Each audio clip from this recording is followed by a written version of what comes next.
Bonjour à tous et bienvenue dans le Grand JT. Tout de suite, le sommaire. Officiellement, deuxième parti de France, le Rassemblement national se positionne sur tous les sujets. Mais quel est son projet pour l'éducation? On en parle tout de suite avec sa vice-présidente. En cette journée mondiale de lutte contre l'esclavage des enfants, nous vous proposons de parler de l'ECPAT, un programme qui vise à protéger les enfants de l'exploitation sexuelle, à la fois dans le monde entier, mais aussi spécifiquement en France. On verra ça en seconde partie d'émission. Dans sa chronique Vue à l'étranger, Guillaume Buin nous emmène en Allemagne où l'armée intervient parfois dans les salles de classe. Guillaume, qu'on va retrouver tout de suite pour l'actualité en bref.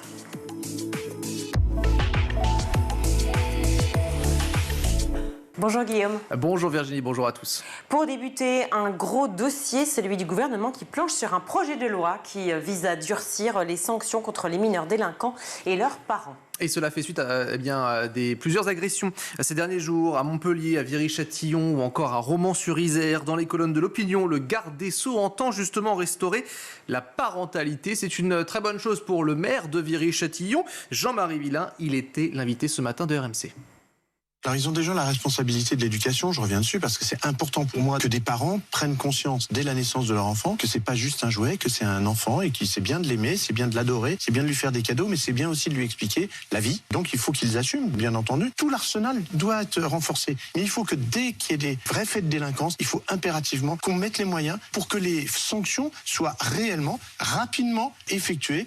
Alors Guillaume, que propose Éric Dupond-Moretti ? Eh bien dans le détail, en cas de soustraction des obligations légales des parents envers leurs enfants ou si plusieurs crimes et délits sont commis justement par le mineur, la peine encourue pour les parents est donc de 3 ans de prison et de 45 000 € d'amende. Le projet de loi envisage aussi d'ajouter une peine complémentaire de travaux d'intérêt général pour les parents d'enfants délinquants.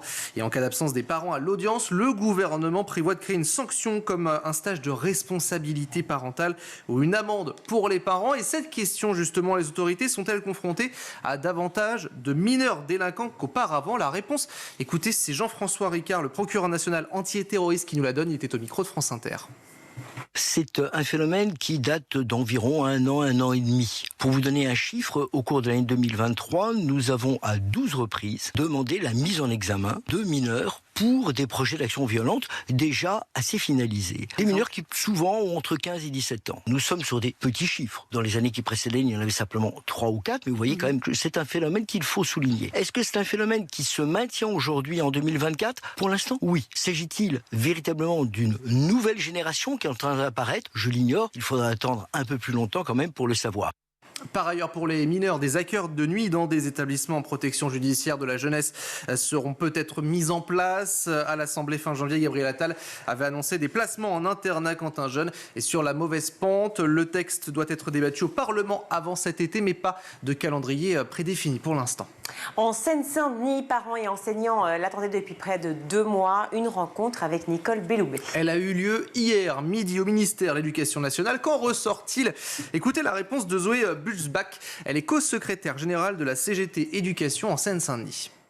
C'était une audience assez lunaire, c'est-à-dire qu'on n'a eu aucun engagement concret, alors que après l'audience de la semaine dernière où on a été reçu tout de même à Matignon, la ministre en personne a évoqué quelques moyens, c'est-à-dire 3 à 50 postes de surveillants, c'est-à-dire très loin des 900 postes que nous on demandait. Et puis elle nous a dit qu'elle allait porter une attention toute particulière à tous les sujets que nous soulevons, l'inclusion, le manque de remplaçants, les pôles médico-psychosociaux, l'attractivité. C'était vraiment que des effets d'annonce, que du cas par cas, et pourtant on voit bien qu'elle reprend nos sujets. Donc c'est qu'on a vraiment des revendications qui sont légitimes. Alors une non-réponse qui est vue comme du mépris par Zoé Bulsbach au micro de France Info toujours. C'est quand même très inquiétant parce qu'au bout de 2 mois de mobilisation, la ministre, elle nous dit qu'elle a encore besoin de travailler pendant au moins 1 mois pour revenir vers nous avec des réponses concrètes. C'est inquiétant et puis surtout, c'est pas très sérieux puisque nous, ça fait depuis décembre que les revendications, elles sont chiffrées par une intersyndicale assez large avec plein de parents d'élèves. Ça fait 2 mois qu'on a 70 à 80% des personnels qui ont fait grève au moins une fois. On est sur un mouvement social d'ampleur, c'est bien pour ça qu'on a été reçus de nombreuses fois. Des revendications chiffrées, 358 millions d'euros demandés à être débloqués pour créer 5000 postes d'enseignants, 3000 emplois pour la vie scolaire, une réflexion des établissements qui sont donc vieillissants. Notez que les professeurs seront de nouveau en grève lundi prochain pour la journée de rentrée. Et cette information qui nous vient de nos confrères de RMC, une enquête au pénal est ouverte par le parquet de Paris après les événements survenus dans l'enceinte de Sciences Po Paris. L'objectif étant de faire la lumière sur ce qu'il s'est passé ce 12 mars dernier quand une étudiante juive a été refoulée de l'amphithéâtre où se tenait une manifestation pro-palestinienne. À la tribune, selon Sciences Po, des propos accusatoires à l'encontre de l'Union étudiants juifs de France. L'étudiante refoulée assure qu'elle était sioniste et pourquoi elle n'est pas rentrée. Ce que récusent les organisateurs par la voix de leur avocat. Écoutez, c'était sur RMC. Il n'y a eu absolument aucun espèce de manquement pénal. Cette étudiante n'a absolument pas été ciblée en raison de son appartenance religieuse. Si elle a pu être empêchée d'assister à cet événement, c'est qu'elle pouvait filmer, prendre des photos des personnes qui pouvaient participer à ces événements. Ce qui est vraiment frappant dans le dossier, c'est l'emballement qu'il y a autour de cette affaire médiatique de la part de l'administration, de la justice. Il faut que les choses puissent s'apaiser et il faut dégonfler la bulle qui est en train de se créer et qui a mis lieu de l'instrumentalisation qu'on est en train d'en faire. Vous nous emmenez désormais, Guillaume, à Sydney, en Australie, où hier une attaque au couteau a fait 4 blessés. La vie de ces 4 hommes n'est pas menacée. L'agression a été filmée, diffusée sur Facebook. Une attaque en pleine messe dans une église à l'ouest de la ville. Ce qui interroge surtout, c'est l'âge du suspect, un adolescent de 15 ans qui a été maîtrisé par les fidèles et à l'arrivée de la police, transporté dans un hôpital pour soigner ses blessures. Le jeune garçon ne fréquentait pas régulièrement justement cette église. Il est connu des services de police. Il a demandé notamment à parler à ses parents. Une agression qui intervient 2 jours après une autre qui était mortelle cette fois-ci. 6 morts et plusieurs dizaines de blessés dans un centre commercial de Sydney. Merci beaucoup Guillaume pour ces informations. Premier parti d'opposition, mais quelle vision le Rassemblement national a-t-il pour l'éducation, les jeunes et leur avenir en cette période de tension dans la société et dans le monde éducatif en particulier? Eh bien, nous allons recevoir la vice-présidente du parti, Edwige Diaz.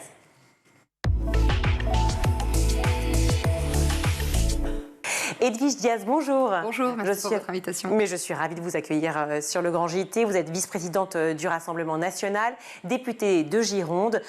J'aimerais qu'on parle juste de vous quelques instants pour démarrer, parce que peut-être que le grand public ne vous connaissait pas encore. On vous connaît certainement dans votre circonscription, bien sûr, mais peut-être pas pour tous les Français. Comment vous êtes arrivée en politique ? Coup de foudre suite à un meeting organisé par Marine Le Pen en Corrèze il y a de cela 10 ans. Qu'est-ce qui vous a plu ? Son charisme, ses propos, son engagement, sa détermination. Et donc je me suis dit, il faut y aller, il faut faire confiance à cette femme face au délitement que je ressentais du pays, face à la perte de nos valeurs, la fragilisation du bien-être. Et donc je me suis dit, il faut arrêter d'être spectateur, il faut devenir acteur. Vous avez eu l'impression qu'en fait Marine Le Pen pouvait être la seule actrice finalement du changement dans sa société ? Absolument, absolument. Enfin, mon premier vote a été pour Nicolas Sarkozy.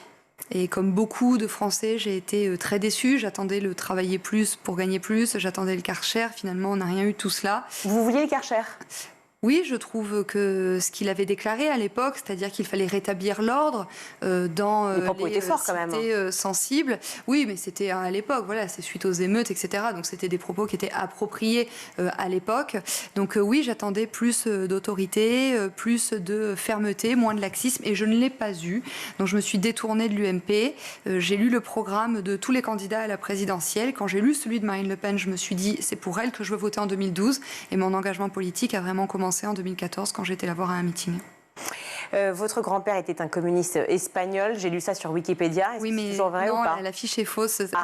Donc, en fait, j'ai un arrière-grand-père qui était tendance communiste et un grand-père qui était espagnol. Mais il y a une fusion dans un article et puis ça a été repris par Wikipédia. Voilà. D'accord, comme quoi il y a des fautes effectivement sur Internet, ça nous permet de le corriger. C'est bien pour ça que je vous pose la question. Mais en ayant un arrière-grand-père communiste, est-ce que vous avez l'impression que finalement les extrêmes peuvent se retrouver à un moment dans la même lutte ? Attendez, mon arrière-grand-père, donc c'était presque... voilà. Mais c'est d'une façon que vous pensez... Est-ce que vous pensez que par exemple avec LFI aujourd'hui vous pouvez avoir des luttes communes ? Vous savez, moi je considère que nous ne sommes pas extrême. Nous ne sommes pas d'extrême droite, nous ne sommes pas extrémistes. Par contre, sur l'échiquier politique, excusez-moi, sur l'Assemblée, vous vous positionnez quand même à l'extrême droite. Parce qu'on a été positionné comme ça, mais nous réfutons totalement ce qui permet de nous caractériser d'extrême droite, c'est-à-dire que nous respectons le résultat des urnes, nous ne sommes pas pour la violence et nous ne sommes pas anti-parlementarisme, donc en ce sens, nous ne rassemblons pas les conditions qui font que nos adversaires politiques, en définitive, il n'y a que qui nous qualifient d'extrême droite. Mais par contre, pour répondre à votre question, oui, en effet, je pense que les positions de bon sens, d'où qu'elles viennent, peuvent se retrouver, et je trouve que Marine Le Pen fait une excellente synthèse des bonnes propositions qu'il existe de toutes parts de l'échiquier politique, plus elle en rajoute, et oui, donc je pense que c'est la personne politique française qui incarne le plus le bon sens dans notre pays. Qu'est-ce qui vous gêne dans le terme extrême droite? Pourquoi vous le réfutez? Parce qu'il est très dévalorisant, et puis surtout, il est péjoratif, il est utilisé par nos adversaires. Pourquoi péjoratif? C'est en fait l'héritage de Jean-Marie Le Pen? En fait, qui pense que extrême, ça peut être quelque chose de valorisant? Nous, il n'y a rien que d'extrémiste chez nous. Au contraire, je trouve que nous travaillons avec beaucoup de sérieux, nous agissons comme les Français attendent que les politiques agissent, c'est-à-dire que nous mettons au cœur de nos préoccupations la proximité, le sérieux, le travail, l'écoute, et en ce sens, il n'y a rien d'extrémiste. Eh ben, on va le voir ensemble justement, et notamment sur le plan de l'éducation. Est-ce que, alors vous avez, j'imagine, bien vu ce qui s'était passé en France, vous avez vu toutes les manifestations des enseignants, des manifestations qui sont assez inédites, hein. Ce n'était pas arrivé depuis 2011 en France. Est-ce que vous avez été touché déjà par cette situation des enseignants en France, et notamment, je disais en début d'échange, dans votre circonscription, puisque vous êtes député de Gironde? Oui, tout à fait, et je me permets de rajouter ce qui n'est pas marqué dans ma fiche Wikipédia, mais c'est que ma mère était enseignante. Donc je suis en effet particulièrement sensible aux conditions de travail des enseignants qui sont de plus en plus difficiles, et très sincèrement, je trouve que l'État n'est pas aux côtés de l'éducation nationale d'une manière générale. C'est-à-dire les enseignants sont délaissés, les parents d'élèves sont inquiets, et finalement les conditions d'apprentissage des élèves ne sont pas réunies. Donc oui, moi je soutiens les manifestations d'enseignants qui ont eu lieu. Malheureusement, je ne peux que déplorer que le gouvernement n'entende pas ces revendications qui sont pourtant légitimes, et finalement le gouvernement laisse les élèves apprendre dans des conditions terribles, laisse les parents avec leurs inquiétudes, et laisse aussi les enseignants souvent très seuls et très démunis. Pourtant, le gouvernement a déclaré que l'éducation était une cause nationale, une des grandes causes effectivement à la fois de ce gouvernement et de ce ministère, de ce nouveau ministère de Nicole Belloubet. Les hausses de rémunération, déjà, on peut en parler. Plus de 10%, voire 11%. L'État a consacré près de 1,3 milliard d'euros aux revalorisations inconditionnelles et 1 milliard pour le pacte enseignant. Qu'en pensez-vous? Oui, mais en fait, le problème, c'est que le gouvernement fait souvent des annonces, mais qui ne sont pas suivies des faits. Pour les hausses de rémunération, nous les saluons. D'ailleurs, elles étaient dans le programme du Rassemblement national. Seulement, nous avons perdu beaucoup de temps, et elles ne sont pas aussi élevées que ce que les enseignants méritent. Et puis, vous savez, regardez, le dernier projet de loi de finances 2024, vous savez, celui qui a été adopté par 49.3, eh bien, prévoit la suppression de 1709 postes dans le premier degré, dans le public. Donc, on ne peut pas dire d'un côté, corps enseignant, nous allons être à vos côtés, et de l'autre, finalement, réduire des postes d'enseignants. Il y a un vrai problème. On ne peut pas dire aux enseignants, nous vous accompagnons, nous savons que vous faites un métier difficile, et en même temps presque dégrader ce métier en faisant en sorte de recruter des enseignants via des job dating. C'est très sincèrement dévalorisant pour tous ceux qui ont passé leur CAPES ou la GREG et qui aujourd'hui se retrouvent aux côtés de professeurs qui n'ont pas eu les mêmes diplômes qu'eux, et finalement ce sont les élèves qui en pâtissent. Le pacte enseignant, c'était gagner plus pour travailler plus, enfin plutôt travailler plus pour gagner plus, pardon. Vous êtes censé être pour, puisque vous avez suivi, on le disait, Nicolas Sarkozy au départ, et puis c'est aujourd'hui une façon de revaloriser quelque part les professeurs. En fait, c'est pas tout à fait une revalorisation, parce que finalement, ils vont travailler beaucoup plus, et nous, on estime qu'ils auraient dû gagner plus avec autant de travail. Avec autant de travail, voilà, c'est ça. D'accord. Les violences à l'école, on va en parler. L'information du jour, celle du gouvernement qui planche sur un projet de loi qui vise à durcir les sanctions contre les mineurs délinquants et leurs parents. Alors c'est une série de sanctions, on en a parlé dans le JT avec Guillaume Buan. A priori, il y aurait des sanctions, en tout cas des peines demandées pour les parents, jusqu'à 3 ans d'emprisonnement et 45 000 € d'amende pour des enfants récidivistes et pour les parents justement qui ne réagiraient pas. Que pensez-vous de cette proposition ? Alors, ça pourrait être une bonne chose. Le problème, c'est qu'on connaît le laxisme qui caractérise Éric Dupond-Moretti. Donc, en fait, plutôt que de rehausser les plafonds, nous, au Rassemblement national, nous plaidons plutôt pour instaurer des peines planchées. Et ce, dès la première infraction. Moi, je suis trop souvent confrontée dans ma circonscription à des élèves qui subissent du harcèlement scolaire. Et le problème, c'est que pour les harceler, c'est la double peine. Parce que non seulement ils subissent le harcèlement, et en plus, il ne se passe rien contre la famille du harceleur. Et je n'ai aucune raison de croire en l'honnêteté et en la détermination du gouvernement, parce que vous savez, il y a quelques semaines, à l'occasion de la niche parlementaire du Rassemblement national, nous avions proposé que précisément on sanctionne les parents d'élèves qui se comporteraient mal ou d'enfants qui se comporteraient mal, notamment via une suspension des allocations familiales. Et là, le gouvernement s'est dressé main dans la main avec la NUPES contre nous, donc je ne vois pas pourquoi ils appliqueraient demain ce qu'ils n'ont pas voulu appliquer il y a quelques semaines. Sur les allocations familiales, on parle clairement d'un type, si je puis dire, de familles qui sont plutôt défavorisées, dont l'IPS est moins élevé que les autres. Est-ce que ce n'est pas aussi une stigmatisation qui s'opérerait dans ce cas ? Non, parce que je pense qu'il faut responsabiliser les parents. Et les parents ont un rôle éducatif à jouer. Parce qu'on ne peut pas avoir des parents démissionnaires et d'un autre côté faire reposer toute l'éducation et même l'éducation au savoir-vivre des enfants sur les enseignants. Les enseignants ne sont pas des parents de substitution. Donc oui, il faut responsabiliser les parents. Mais vous savez, donc ça peut passer par une suspension des allocations familiales, ça peut aussi passer par une traduction en conseil de discipline systématiquement, par l'instauration des sanctions planchées et par une exclusion de l'école s'il y avait besoin, parce qu'en fait on a quelques élèves qui peuvent être perturbateurs et qui finalement pénalisent l'intégralité de la classe, qui contribuent au mal-être des enseignants et qui est largement source d'inquiétude auprès des parents. Vous stigmatisez le pas de vague, en tout cas vous fixez dessus. Oui. Et je l'ai bien lu dans le projet, effectivement, éducation du Rassemblement national. Mais aujourd'hui, vous parliez du harcèlement scolaire. Le harceleur est celui qui est normalement exclu de l'école. Alors, c'est tout à fait récent, puisque c'était une annonce de cette année. Moi, en tout cas, je n'ai pas vu la mise en œuvre dans ma circonscription. Et je suis très souvent interpellée par des parents qui me lancent des appels au secours et qui me disent « Mon enfant est harcelé, l'enfant harceleur est toujours là, les parents ne sont pas convoqués et des fois, les enseignants peuvent avoir peur, ils ont peur des représailles parce qu'ils ne sont pas du tout soutenus par la hiérarchie. Vous savez, depuis 2017, c'est-à-dire depuis l'élection d'Emmanuel Macron, c'est environ 100 000 enseignants qui ont subi des menaces. C'est considérable. Et donc, les enseignants sont très souvent... se sentent très souvent légitimement abandonnés par leur hiérarchie.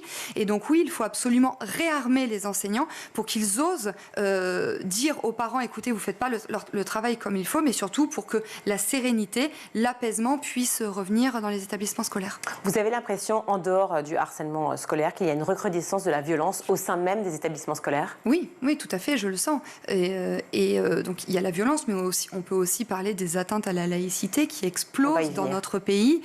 Et là aussi, les professeurs sont absolument démunis. Il y a beaucoup de professeurs qui votent Rassemblement national aujourd'hui. Moi, j'en ai dans mon entourage. Et ils me disent, je crois que c'est 70% des professeurs qui se sont déjà auto-censurés. C'est-à-dire qui n'ont pas fait cours comme ils auraient pensé être bien de le faire, mais parce qu'ils se disent, oh là là, on a peur de représailles. Et regardez, le proviseur du lycée Ravel à Paris qui a subi des menaces, voilà, c'est ça, parce qu'il avait demandé à une élève de retirer son voile. Il n'a pas du tout été soutenu puisque la ministre Belloubet a parlé d'un retrait pour convenance personnelle. C'est nier la réalité. Et à ce moment-là, quand vous mentez, je pense que ce n'est pas un message positif que vous envoyez au corps enseignant. Alors la petite nuance, c'est que c'est le rectorat qui a demandé ça et en fait, l'État a porté plainte en l'occurrence. Mais Oui, c'est la moindre des choses. Et d'ailleurs, dans le programme de Marine Le Pen, le programme éducation nationale de Marine, nous l'avions dit, il faut systématiquement que l'État dépose plainte en matière de soutien quand un professeur est agressé. Madame Belloubet l'a annoncé récemment, c'est beaucoup trop tard. Beaucoup de dégâts ont été faits.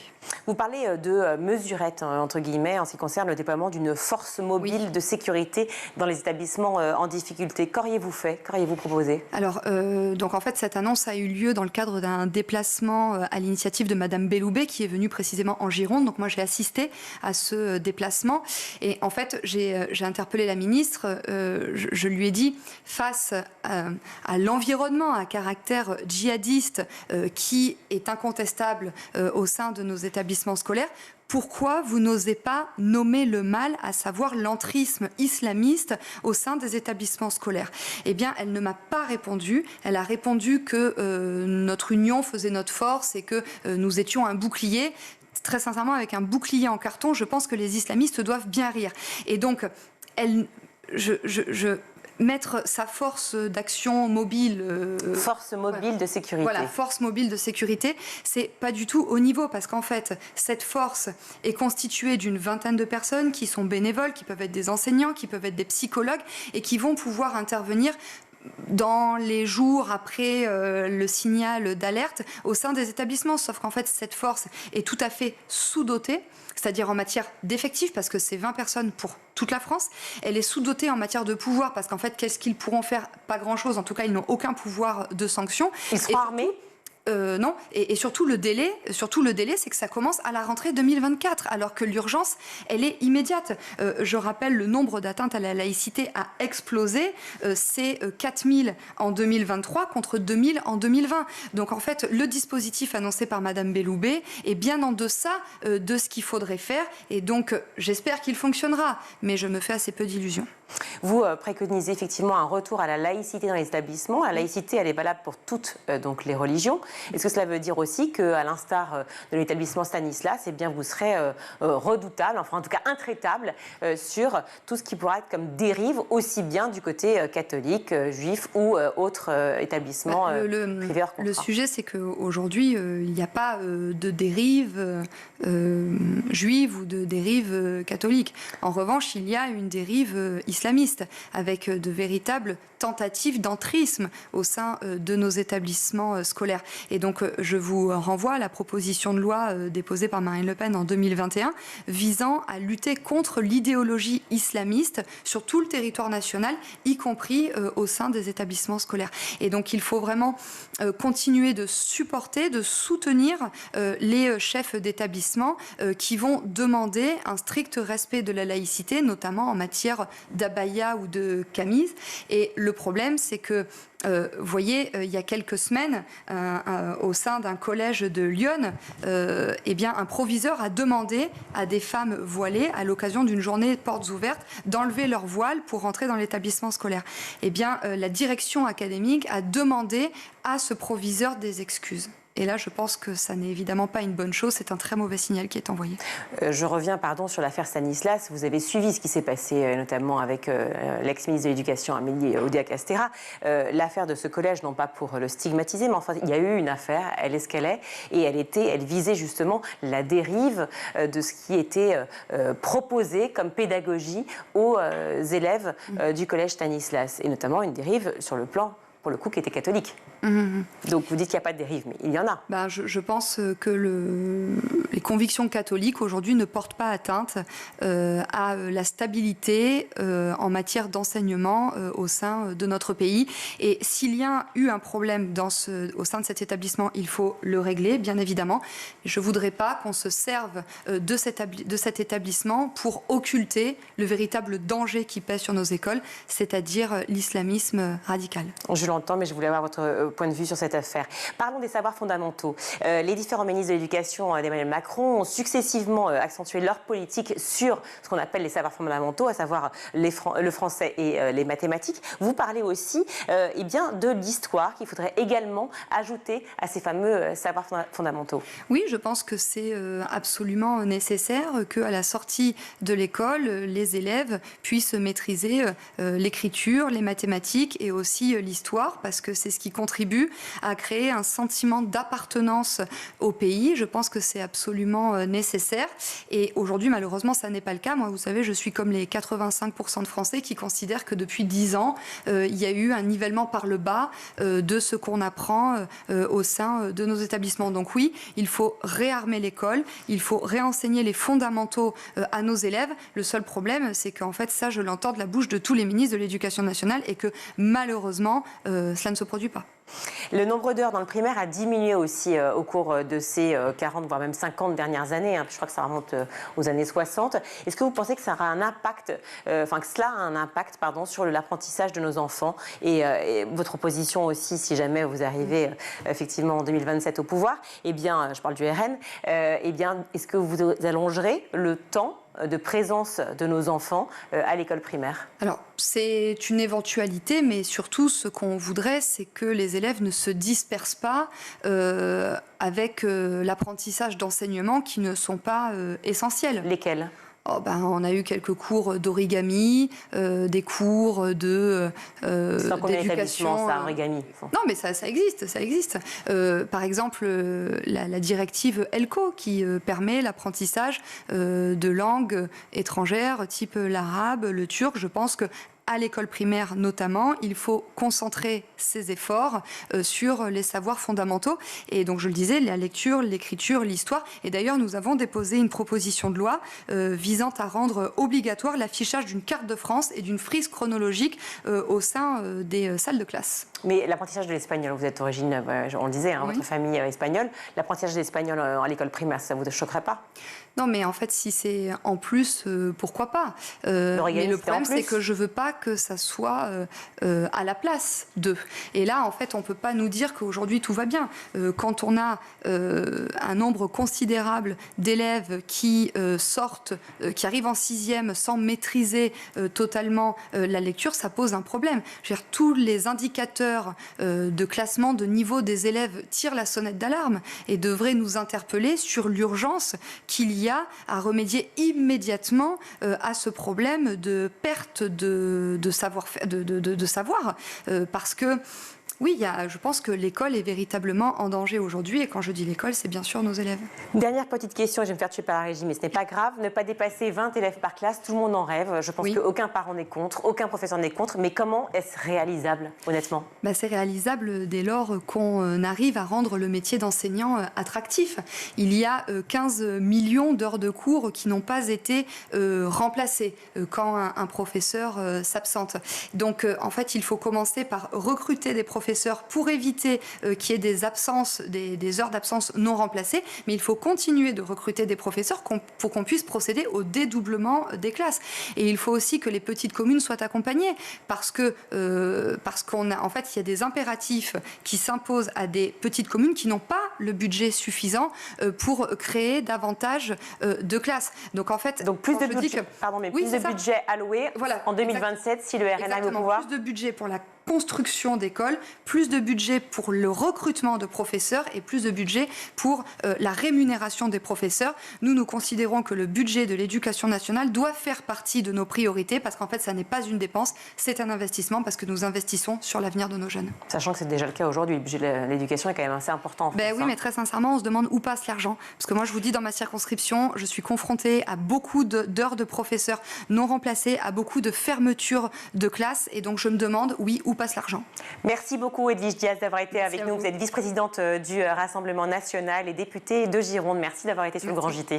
On marque une courte pause, on se retrouve tout de suite.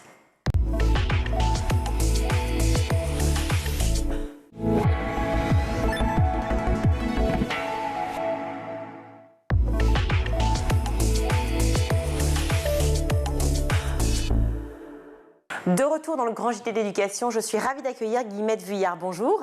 Bonjour. Vous êtes responsable programme ECPAT France. Aujourd'hui, c'est la journée mondiale contre l'esclavage des enfants. On pourrait penser que c'est un terme qui est très ancien, qui malheureusement déjà existait il y a très longtemps et qui est terminé, mais pas du tout. C'est malgré tous les efforts effectivement de votre ONG et d'autres, c'est une réalité encore bien présente à la fois en France et dans le monde.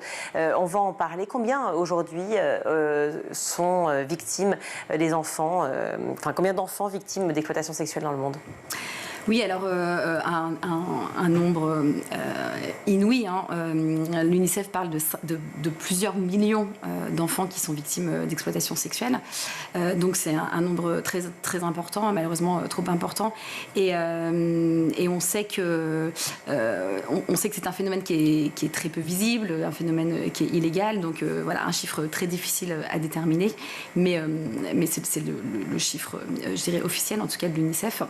C'est un phénomène qu'on peut retrouver partout dans le monde.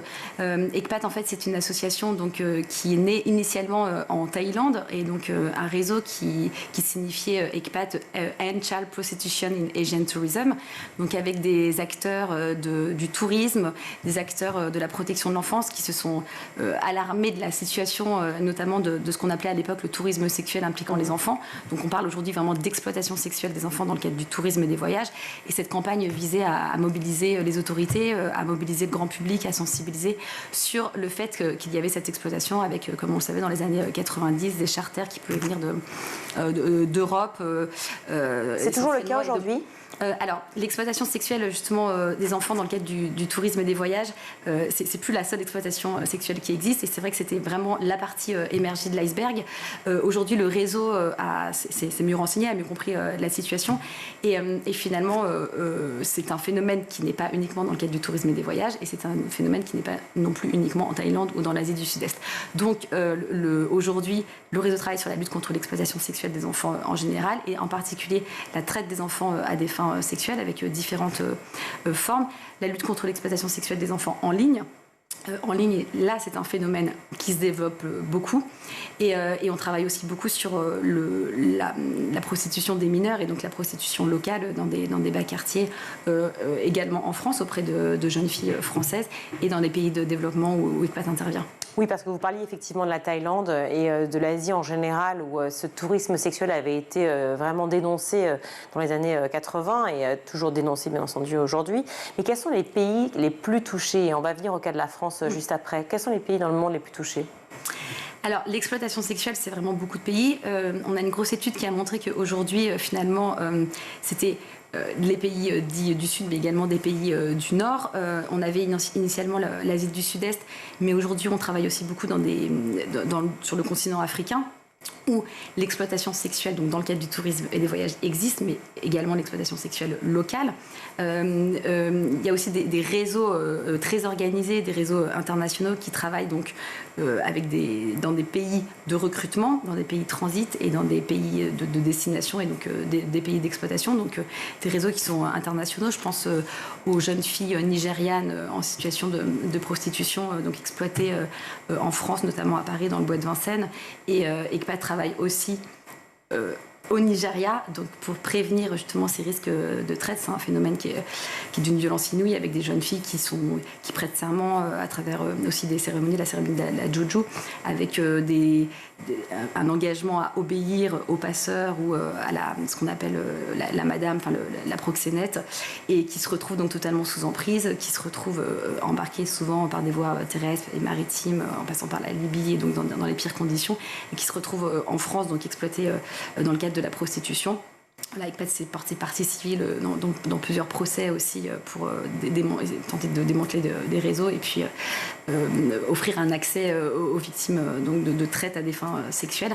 Et donc voilà, avec une volonté aussi de travailler dans le pays d'origine pour prévenir ces risques, et puis dans les pays de destination.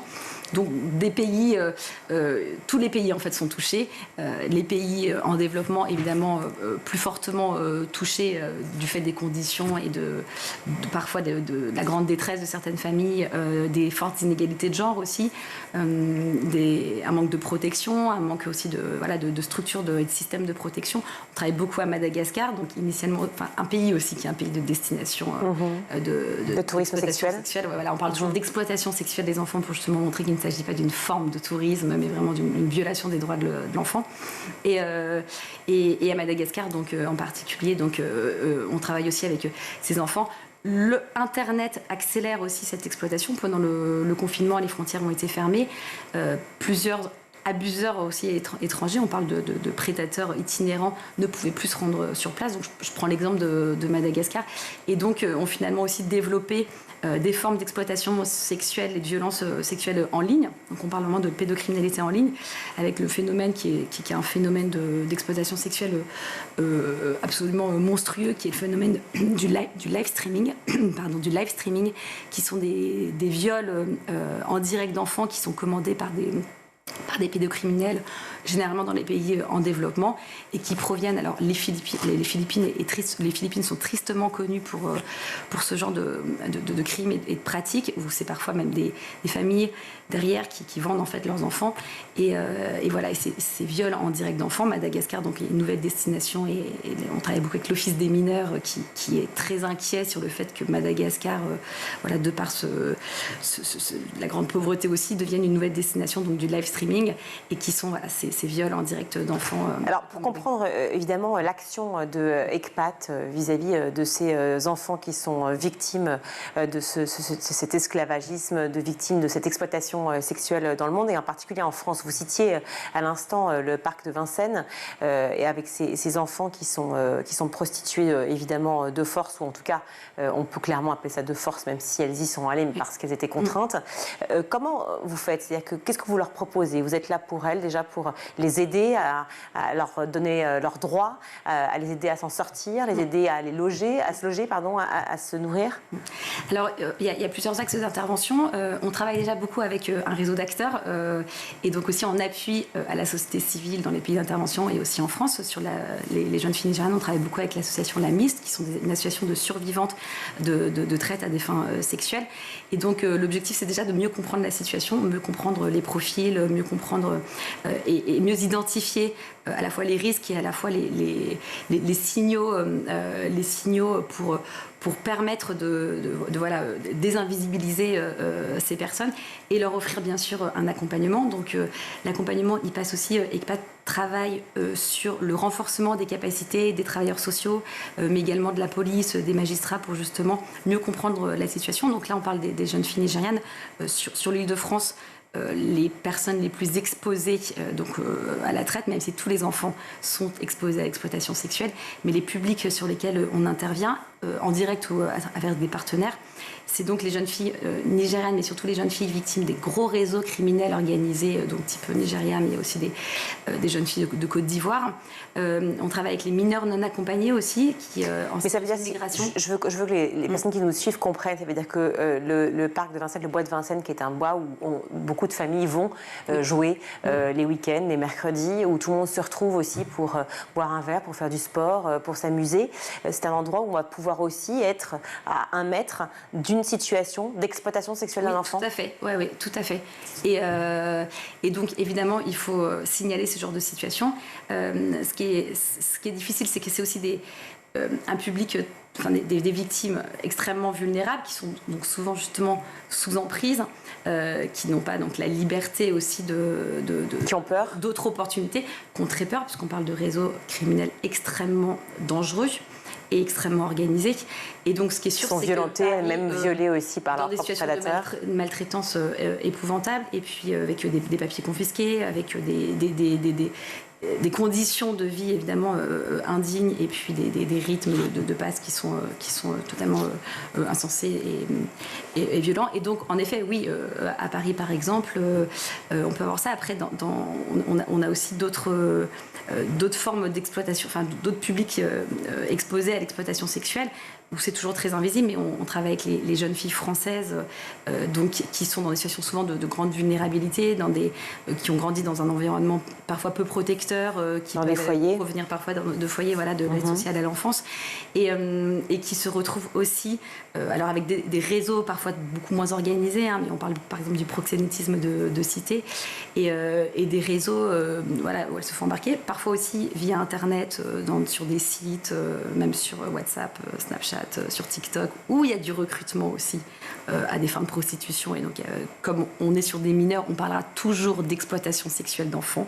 On considérera qu'il n'y aura jamais une libre adhésion à sa propre exploitation. D'accord, donc les prédateurs vont sur les réseaux sociaux, Instagram, TikTok, Snapchat, pour aller chercher leurs propres victimes. Ça veut dire que toutes les familles qui nous regardent aujourd'hui, lorsqu'on les alerte sur la complexité des réseaux sociaux et surtout la dangerosité, on est clairement dans une situation effectivement de prédateurs sur ces réseaux-là. Oui, sur ces réseaux, d'échanges parfois de vidéos, et c'est là où on peut rentrer dans un engrenage qui est dangereux, donc avec une mise en confiance, avec des demandes du coup de vidéos, dans le pire des cas des demandes de rencontres, et du coup de rentrer dans la possibilité de rentrer ensuite dans un réseau avec du chantage aussi, de la menace.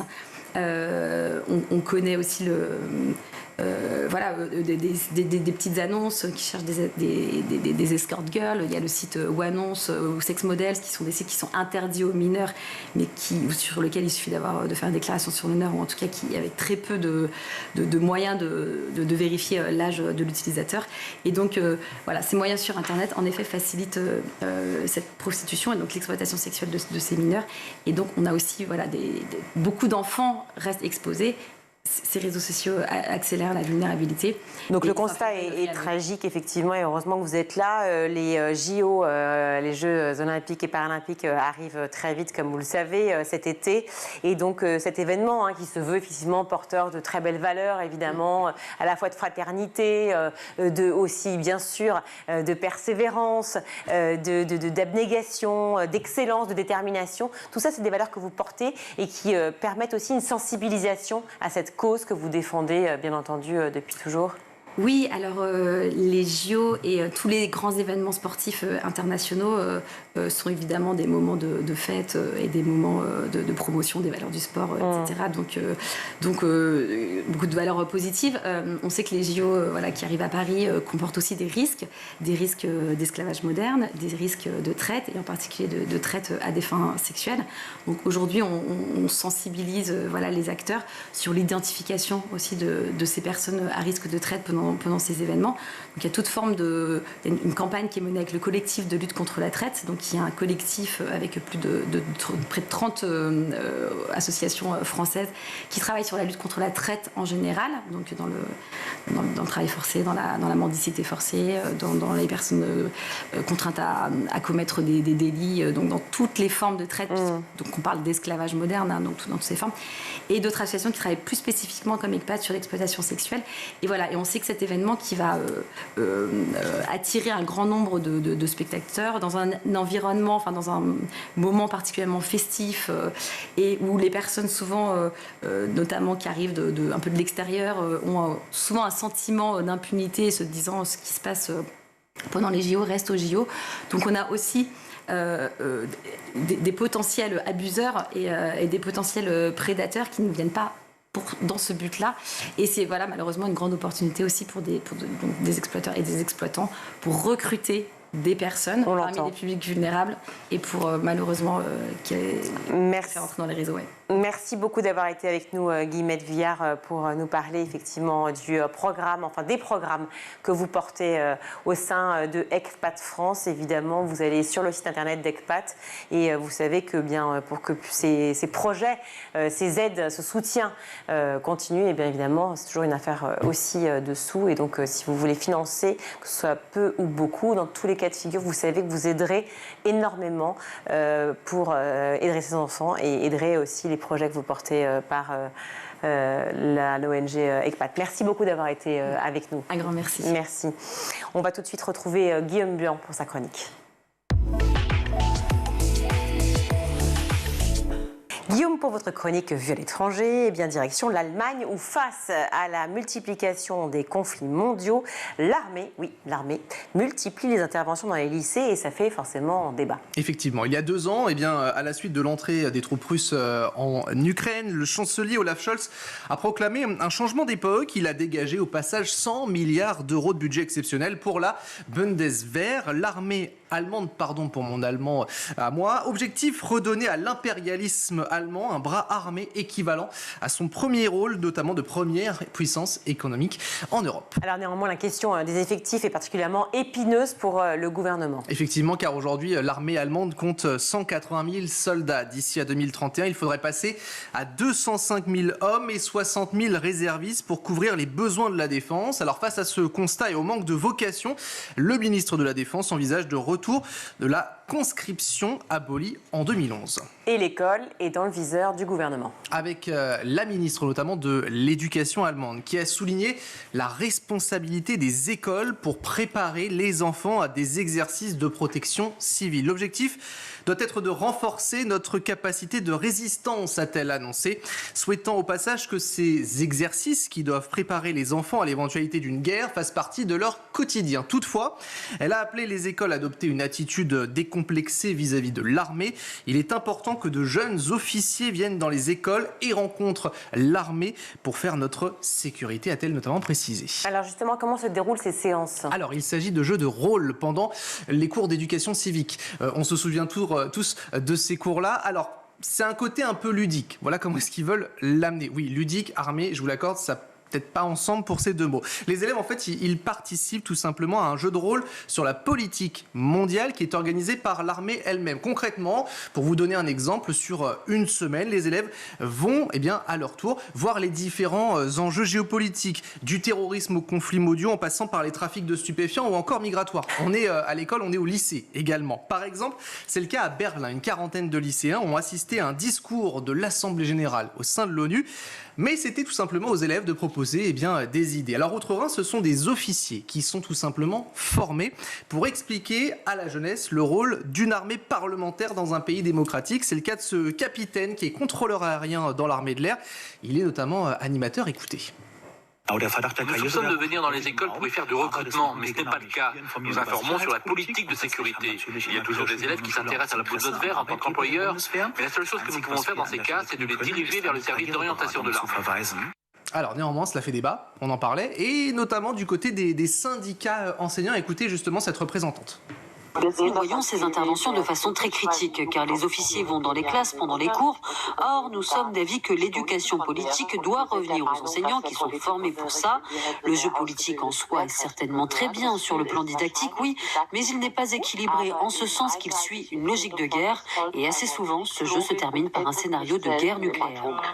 Alors, qui doit enseigner, les professeurs ou encore l'armée? La question divise. À l'heure actuelle, la ministre de l'Éducation a pour l'instant affirmé que le retour d'un service militaire obligatoire n'était pas trop d'actualité. La réponse du ministre de la Défense, pour lui, il faut y revenir, et notamment d'ici 2025, c'est demain. Donc il y a débat. En tout cas, l'idée effectivement d'assister à un discours de l'Assemblée générale de l'ONU et aux élèves de proposer, c'est quand même pas mal. Ça, c'est intéressant. L'idée que ce soit l'armée qui vienne, ça a un peu plus de balles. Mais l'idée fait son chemin, en tout cas. Il y a débat. Merci beaucoup, en tout cas, pour cet éclairage, Guillaume. Tout de suite, on va retrouver Malika Ménard dans Souvenirs d'écolier. Et cette semaine, son invitée est la chanteuse du groupe Madame Monsieur, Émilie Satt.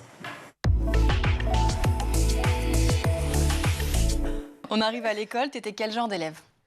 J'étais très bonne élève, mais je faisais pas grand-chose. Je pense que je suis pas très besogneuse, on va dire, sauf sur les sujets qui m'intéressent. Donc j'avais de très bonnes notes dans certaines matières et de très mauvaises dans d'autres. Ça faisait une bonne moyenne. C'était dans quoi? Qu'est-ce qui t'intéressait?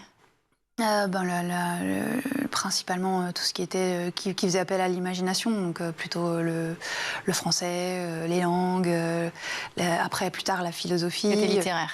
Ouais.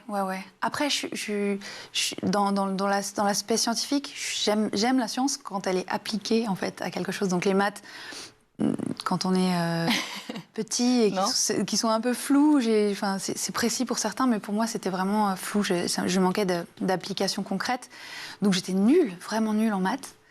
Mais c'est pas grave, on arrive quand même à faire des choses en étant nulle en maths. T'étais dissipée, t'étais bavarde, t'étais quel genre? Très bavarde.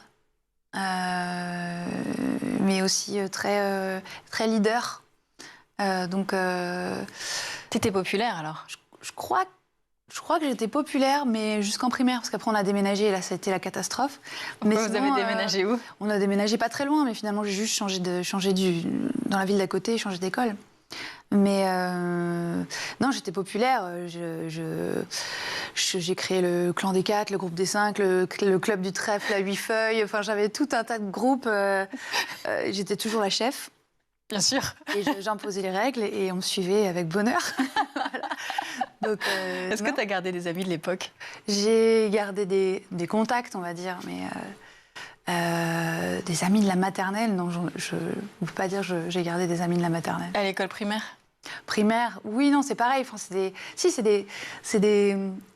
des amis de l'enfance, en fait. Mais tu vois, c'est pas comme les amis qu'on développe quand on est adulte. Mais c'est des gens qui sont toujours là dans mon cœur et avec qui on échange des copines de l'école primaire. Si je te demande un souvenir d'écolier précis, comme ça, à nous partager, qu'est-ce qui te vient spontanément en tête? D'écolier précis? Un moment marquant. Ah ouais. Ça peut être triste, ça peut être drôle. Moi, je me souviens qu'on avait mis des œufs tu sais, en couveuse, en primaire, que notre prof nous avait ramené. C'était génial. Et on avait fait couver nos œufs sous une lampe jusqu'à ce que des poussins naissent. Et ça, c'était un souvenir super. Ça a pris combien de temps? Je me souviens plus, mais je me souviens que c'était magique de voir le processus, de les voir naître. C'était chouette. Non, on faisait de belles choses. On a fait ça aussi avec des verres à soie, par exemple. J'ai jamais fait des trucs comme ça à l'école. Est-ce que t'es encore en contact avec un prof qui aurait pu te marquer? J'avais gardé un contact avec Monsieur Bordage, qui était mon prof de français en seconde, je crois. Et qui adorait me faire écrire, qui m'a fait comprendre que j'aimais écrire. En fait, j'écrivais beaucoup de nouvelles quand j'étais gamine, et notamment des nouvelles de science-fiction. J'avais un truc pour... Quand même. Enfin, j'avais beaucoup d'imagination. Je pense que j'ai gardé ça. Et lui, il avait mis le doigt là-dessus, et il m'a vraiment poussée à écrire, participer à des concours d'écriture, des choses comme ça.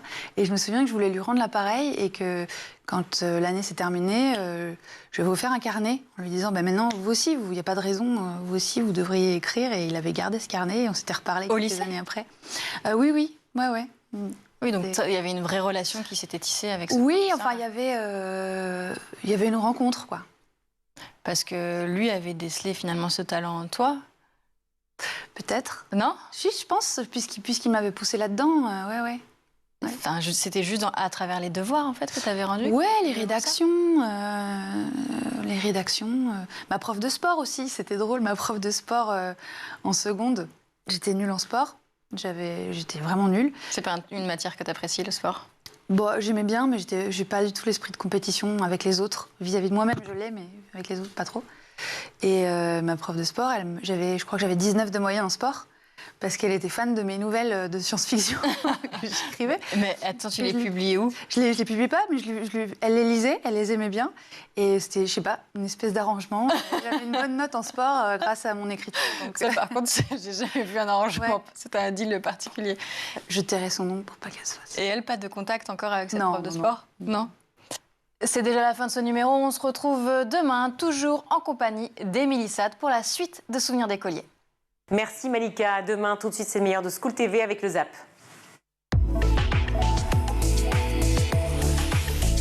Ça parle beaucoup des femmes. Bah oui, parce que c'était une femme linéaire, et puis que moi ça m'intéresse parce que moi je suis une lectrice, je lis tout le temps, et j'ai pas eu tant de propositions d'héroïnes. En tout cas, petite fille, maintenant ça vient, heureusement, mais j'en ai pas eu tant que ça. Et puis moi, j'aime beaucoup les romans historiques, et je pense que les romans historiques nous nourrissent, parce que le passé nous nourrit, nous permet de comprendre le présent. Et du coup, oui, j'avais envie de lui donner, d'imaginer. C'est un roman sur la sororité aussi, parce que je ne vais pas faire la liste de tous les personnages féminins qu'on croise, mais en fait, à part à un moment donné, quand elle a créé sa milice et qu'elle commence à négocier des choses avec des patrons, notamment de triades, etc., c'est beaucoup par des femmes qu'elle va grandir, celles qu'elle perd. Oui, parce copine que Feng quand elle est petite, sa cousine. Que je pense qu'elle vivait de façon cloisonnée. Et d'ailleurs, nous, à cette époque, notre société, les femmes étaient aussi beaucoup entre elles, finalement. On ne se mélangeait pas tant que ça. Les femmes ne sortaient pas dans la rue. Et du coup, je pense que les femmes sont beaucoup entre femmes. je sais plus, dans le film de Simone Veil d'ailleurs, elle le disait, c'est que elle connaissait les histoires d'avortement parce que les femmes en parlaient et les hommes ne comprenaient pas parce que on leur en parlait pas. Et je pense que les sujets féminins sont aussi intéressants pour les hommes parce que c'est une autre perspective sur le monde de regarder sa société, sa réalité avec des yeux de femme ou des yeux d'homme parce qu'on n'a pas toujours les mêmes préoccupations. Alors, heureusement, aujourd'hui, on en parle, tout bouge, mais moi, j'avais envie de chercher un modèle. Zéro médecin scolaire au Lila. Zéro médecin scolaire au Lila. Zéro médecin scolaire. Et c'est pas depuis quelques mois. C'est depuis plusieurs années. Alors, quand j'interpelle l'Éducation nationale sur le sujet, on me dit en fait, le poste existe de médecin scolaire, mais il n'est pas pourvu. Nous ne recevons pas de candidature qui permettent de pouvoir le poste. Bon, on sait très bien que... Du coup, c'est une manière de remettre la faute sur vous? C'est-à-dire que la ville doit organiser des conditions pour loger peut-être les AESH, les médecins scolaires, c'est quoi? C'est une manière de dédouaner de ses responsabilités sur la médecine scolaire et en fait de dire on ne trouve pas de candidat pour le poste. Or, on sait très bien que selon les conditions de rémunération qu'on va offrir, selon les conditions de travail qu'on va offrir, on va susciter davantage de candidatures ou pas. Après, ce que vous dites est tout à fait juste. C'est-à-dire que globalement, quand l'État n'est pas au rendez-vous, par exemple en matière d'éducation, les administrés, les parents d'élèves, les enseignants se retournent vers les collectivités locales et leur disent venez compenser. Alors il y a des choses qu'on peut faire et on mène des politiques éducatives dans nos villes, au Lila comme ailleurs, extrêmement ambitieuses pour essayer de compenser autant qu'on le peut les insuffisances de moyens qui sont dévolus par l'État. Mais à un moment, d'abord on ne peut plus suivre et puis je crois qu'on ne doit plus suivre parce que l'éducation nationale, comme son nom l'indique, elle est nationale. Et que moi je suis attaché à ce qu'elle reste nationale et que le jour où les collectivités locales prennent de manière trop importante le relais de l'État, on brise cette dimension nationale, parce que selon la ville dans laquelle on est, selon les politiques éducatives menées, selon les moyens dont les élus disposent, on va avoir une éducation à vitesse différente selon les territoires. Et ça, c'est pas acceptable. Apprendre l'anglais grâce à l'intelligence artificielle, c'est aussi ce que vous faites chez Cambridge. On va parler ensemble de ce rapport sur l'IA générative dans l'enseignement, l'apprentissage et l'évaluation de l'anglais dont je parlais en introduction. C'est un rapport que j'ai lu qui est très instructif. C'est vrai, il en existe peu aujourd'hui sur le domaine de l'apprentissage des langues étrangères. D'abord, quelle définition Cambridge donne-t-elle à l'intelligence artificielle? Alors c'est vrai que le terme intelligence artificielle, il est très galvaudé aujourd'hui. On ne sait pas trop ce que ça veut dire. En réalité, l'intelligence artificielle, elle n'est pas du tout neuve. Elle existe depuis 1940. Et en fait, intelligence artificielle, c'est l'idée de rendre la machine intelligente. Donc, on connaît l'intelligence artificielle de type sélective. Donc, c'est-à-dire, je suis sur Internet et puis je vais sélectionner des images. Et aujourd'hui, ce qui se développe de plus en plus et qui fait un petit peu le buzz, c'est l'intelligence artificielle de type générative. Donc, c'est-à-dire que l'intelligence artificielle aujourd'hui, elle me permet de générer du contenu. Donc, par exemple, générer des images, générer du texte. Donc, les applications de l'intelligence artificielle dans le monde qui nous entoure, c'est par exemple le développement de la voiture qui va se conduire toute seule. Si je veux faire une partie d'échecs contre la machine, donc ça, c'est des applications dans notre monde environnement. Et ce qui est très intéressant, c'est de se questionner qu'est-ce que l'intelligence artificielle peut apporter à l'enseignement et à l'évaluation en particulier. Donc Cambridge a développé donc des outils d'intelligence artificielle qui sont issus de données qu'on emmagasine depuis des années et des années. Et donc elles permettent d'avoir une machine, une intelligence artificielle qui est extrêmement précise dans un secteur très intéressant qui est l'évaluation et l'évaluation linguistique en l'occurrence. Hélène, je profite de votre présence parce que vous enseignez, mais en Suisse, vous enseignez le français en l'occurrence. Grande différence entre l'enseignement français, du français en France et l'enseignement de l'autre côté des Alpes? En français, alors peut-être que ça a changé. Moi, j'ai été éduquée dans le système français. Je trouve qu'en Suisse, on a beaucoup plus de propositions. En tout cas, on nous demande de faire plus de contemporain. Alors moi, je me régale parce que j'ai pas fait d'œuvre contemporaine. Et les élèves suisses, là, vous lisez du Hélène Jacobet, là, c'est très très bien. Nous, on faisait que des classiques, on a plus de choix dans le programme.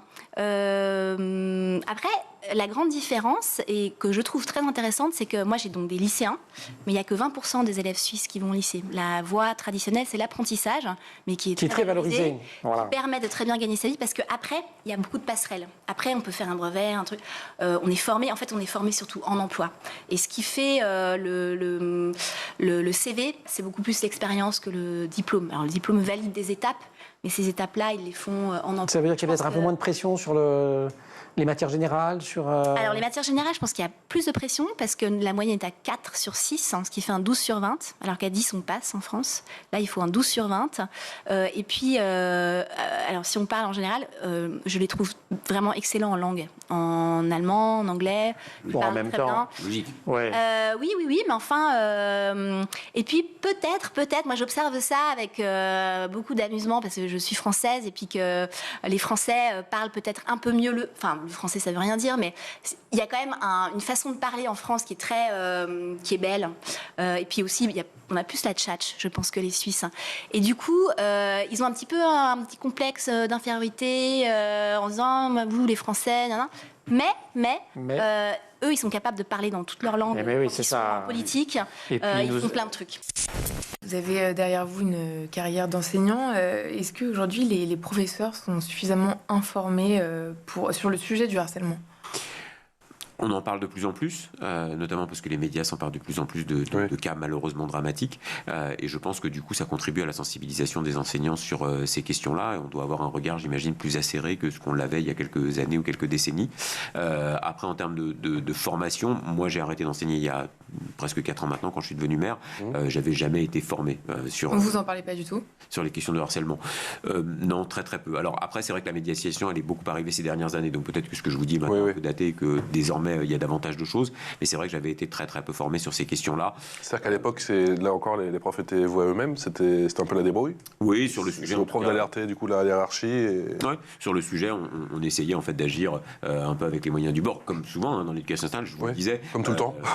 Comme souvent. On n'en prenait pas la mesure aussi. Oui, sans doute qu'on n'en prenait pas la mesure, sans doute qu'on n'arrivait pas aussi à l'identifier aussi clairement. La frontière était peut-être moins claire entre ce qui relevait du jeu entre gamins et puis le moment où on entrait dans une pratique de la vie, de harcèlement, etc. Là, je pense qu'on a davantage conscience de ce que c'est, de la gravité que ça peut avoir, et donc de la nécessité d'être extrêmement vigilant et d'agir. Après, je pense qu'on a aussi besoin en tant qu'enseignant d'être formé sur le sujet, ne serait-ce que pour détecter les signaux qui doivent nous alerter, et quand on voit le changement de comportement d'un élève, quand on voit un élève qui se renferme sur lui-même, tout de suite se poser la question et être vigilant. C'est la fin de cette édition. Merci à vous tous de nous avoir suivis. Merci Guillaume pour cette chronique et pour ce JT. Toujours on apprend plein de choses et j'adore ça. On vous retrouve demain, bien entendu. Vous savez déjà. Demain, actu uniquement, et on se retrouvera jeudi pour la chronique sur les réseaux. Parfait. Merci à toute l'équipe qui a préparé cette émission. À la réalisation aujourd'hui, c'est Romain Luc. Au maquillage, c'est Eva Troller. Le son, c'est Thibaut Goury-Lafont. Et Emma Ferré et Laura Girard à la rédaction. Très belle soirée à tous. Ciao.